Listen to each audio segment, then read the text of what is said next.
আমি এমনও অনেক গান করছি যে গান অনেক শ্রোতাপ্রিয় হয়েছে, যে গানটা হয়তো আমি গাড়িতে যাচ্ছি, হঠাৎ করে আমার মনে হয়েছে আমি আমার মোবাইলের রেকর্ডার বাইর করে আমি লালা লালা করে এটা টিউন করলাম, দেন যখন আমি বাসায় গেলাম আমি প্রজেক্টরে তখন ওইটা আমি করছি। সো এটা depends on my mood, not the situation. মানে আমি কোথায় আছি কি আছি ওটা ফ্যাক্ট না, ফ্যাক্ট হচ্ছে আমি কখন কোথায় কি ভাবতেছি কি চিন্তা করতেছি। আমার পাশে কে থাকছে ওইটাও ব্যাপার। পাশে থাকলে মিউজিক হয় না। তুমি কেন যাচ্ছো না আমি সেটাই তো বুঝতে পারছি না। জেগে উঠে পাশে কিছু থাকলে মিউজিক হয় না, মিউজিক একা থাকলে হয়। আমি ব্রাহ্মণবাড়িয়াতে বলবো, ব্রাহ্মণবাড়িয়াতে শো থেকে আসার পথে একটা ছেলে আমার জন্য আমার গাড়ির সামনে শুয়ে পড়ছে যে আমাকে যেতে দিবে না, সে দেখা করবে এবং ছবি তুলবে। তো এই জিনিসগুলো ওই সময়ে একদম হাউকাউ লেগে যায়, কিন্তু আমি কিন্তু ভেতরে খুব প্রাউড ফিল করি যে ভালো লাগে যে আমার অডিয়েন্সরা আমার জন্য এত ভালোবাসে। এবং খারাপ লাগে একটা বিষয় যে তৎক্ষণাৎ হয়তো কিছু করতে পারি না, বিকজ অনেক কিছু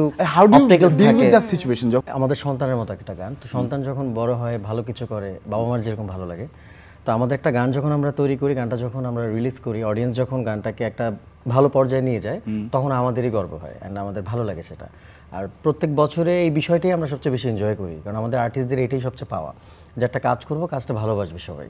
সো সেই ক্ষেত্রে এবার ঈদে আমাদের এই গানটি সবচেয়ে জনপ্রিয় হচ্ছে বা আরও হবে ইনশাল্লাহ। এবং দুই বাংলা মিলে যেটা বললেন, এটা আসলে ভিউজের দিক থেকে হোক আর যেটাই হোক, আমরা যেটা পেয়েছি পজিটিভ ভাইবস পেয়েছি অনেক। আপনি কমেন্টস অ্যান্ড লাইকস সব কিছু অনেক পজিটিভ পেয়েছি। So we are happy. এবং I want to take this privilege বলার জন্য, আমি কাউকে আসলে বড়ও করছি না, কাউকে ছোটও করছি না।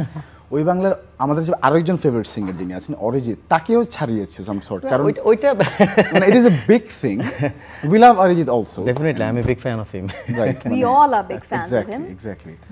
থ্রু অফ মানে সোশ্যাল মিডিয়া ভালোবাসা আপনি মানুষের কাছ থেকে পান বা কেমন ভালোবাসে মানুষ, এটা রিয়েলাইজ করেন নাকি গান বানানোর? আমি চেষ্টা করি, কারণ আমি আমার অডিয়েন্সের সাথে কানেক্ট করার চেষ্টা করি, through of internet, through of social media যতটুকু বোঝা যায়। বাট আমি যখন শোতে যাই, যেমন লাস্ট এই সিজনে আমার কিছু ভালো ভালো অভিজ্ঞতা হয়েছে।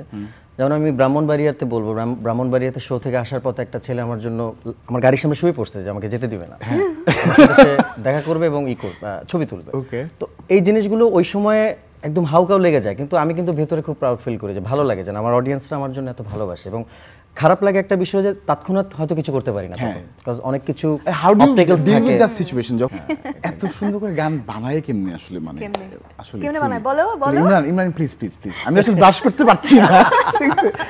I can only ask questions to you. আসলে একটা গান কিভাবে শুরু হয় এটা আমি নিজেও জানি না। এটা আসলে আমার মনে হয় যে এটা সৃষ্টিকর্তারই একটা ব্লেসিং, এটা ছাড়া সম্ভব না।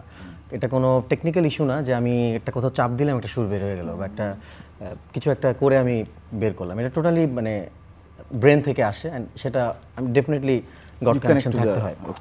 সো এটা আসলে জানি না, বাট হ্যাঁ, এটা মনোযোগটা খুব ইম্পর্টেন্ট অ্যান্ড বিশ্বাস থাকতে হয়, যেন একটা ভালো কিছু তৈরি করার একটা চেষ্টা থাকতে হয়। That's it. রাইট। মানে আজকে যেহেতু ইমরানকে কাছেই পেয়েছি এবং কখনো তো পাওয়া যায় না আসলে এরকম up close and personal question করি আজকে অনেক। হ্যাঁ, যে মানে থাকে না যে ইন্সপিরেশন তো বললেন যে কানেক্ট করে, but when is the time that you feel so close to music? যখন আমি আসলে এনি টাইম, আমি ওরকম কোনো রাত নাই দিন নাই না পার্টিকুলার কোন, আমি এমনও অনেক গান করছি যে গান অনেক শ্রোতাপ্রিয় হয়েছে, যে গানটা হয়তো আমি গাড়িতে যাচ্ছি, হঠাৎ করে আমার মনে হয়েছে আমি আমার মোবাইলের রেকর্ডার বাইর করে আমি লালা লালা করে এটা টিউন করলাম, দেন যখন আমি বাসায় গেলাম আমি প্রজেক্টরে তখন ওইটা আমি করছি। সো এটা depends on my mood, not the situation. মানে আমি কোথায় আছি কি আছি ওটা ফ্যাক্ট না, ফ্যাক্ট হচ্ছে আমি কখন কোথায় কি ভাবতেছি কি চিন্তা করতেছি। আমার পাশে কে থাকছে ওইটাও ব্যাপার। পাশে থাকলে মিউজিক হয় না।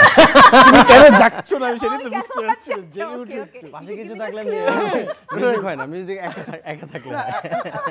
আমার এটা আসলে মানে ঠিক আছে, but you are his friend, but তারপর ঠিকই তো আছে, আসতেই যে কোনো জায়গা থেকে ইন্সপিরেশন আসতে পারে। Anybody can be a muse, anything can be a muse.